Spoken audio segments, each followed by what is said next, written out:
इस दुनिया में जितने तुम जियोगे उतना ही तुम्हें एहसास होगा कि जो चीज असलियत में है सिर्फ मायूसी, दर्द, तकलीफ और धोखा है. नाशिक गुलाबी शहरापासून अगदी 40 किलोमीटरच्या अंतरावर केद्राई मातेचे दिव्य शक्तीपीठ, आपण त्याचा दर्शनाचा लाभ घेऊया. नित्य नेमाप्रमाणे आपण मारुतीरायाचे दर्शन करतो आहे. आपला पूर्वीपासून नेम आहेत.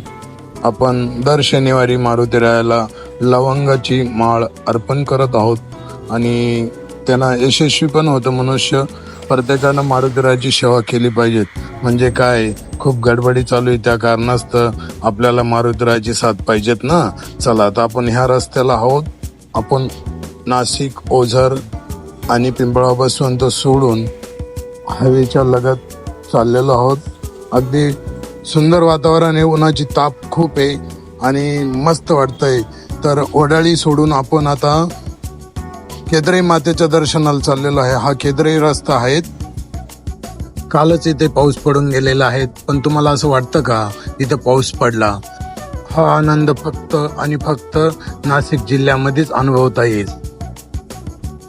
येथे सोलर पॅनल खूप चांगल्या पद्धतीनं रस्त्याच्या लगत लागलेले आहेत.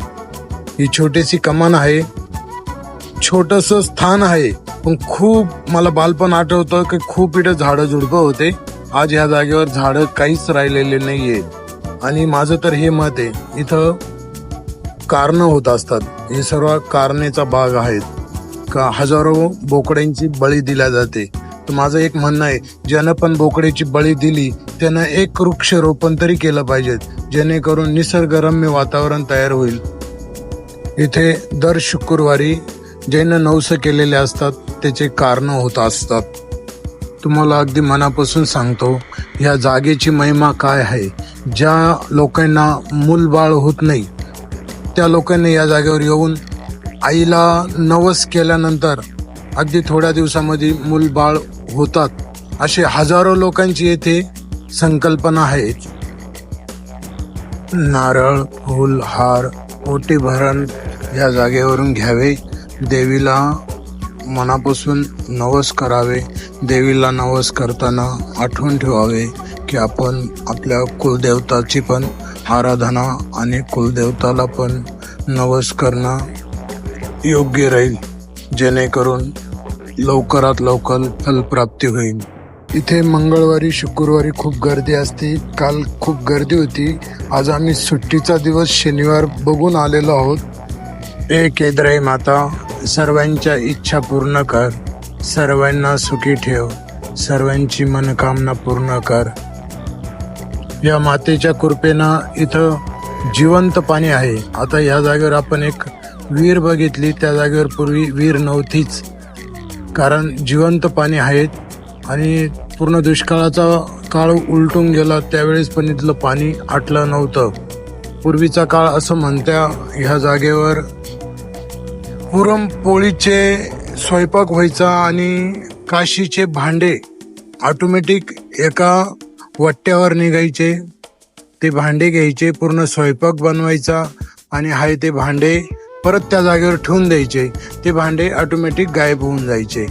एक काळ असा आला की एका लग्नाच्या वरड संध्याकाळच्या वेळेस इथं थांबलं, त्यानं स्वयंपाक बनवला आणि एका महिलाच्या मनात आले की एक भांडं तिला आवडलं आणि तिनं ते चोरलं. त्यावेळेस असं म्हणतात की पूर्ण वरड आणि ते भांडे सर्व त्या जागेवर बुडून गेले. त्यानंतर परत भांडे ह्या जागेवर आले नाही. घनदाट अरण्य आणि पूर्वीचा काळ बैलगाड्यांचा होता, त्यावेळची ही घटना आहे. आता तुम्ही म्हणणार की हे तुम्हाला कसं काय माहिती, पण अगदी जवळच्याच अंतरावर इथं मलसाने आहे आणि ते माझे आजोळ आहेत की त्या जागेवर माझ्या आईचं माहेर आहे. आम्ही आमच्या आजोबांबरोबर नेहमी या जागेवर यायचो. पूर्वी बरेचसे लोक जर कधी वारले तर इकडं हस्ती घेऊन यायचो. इतका मोठा ओळ होता की त्या हस्ती ह्या जागेवर टाकल्या जायच्या की जेणेकरून जो व्यक्ती वारला आहे त्याला मोक्षाची प्राप्ती होईल असं म्हटलं जायचं.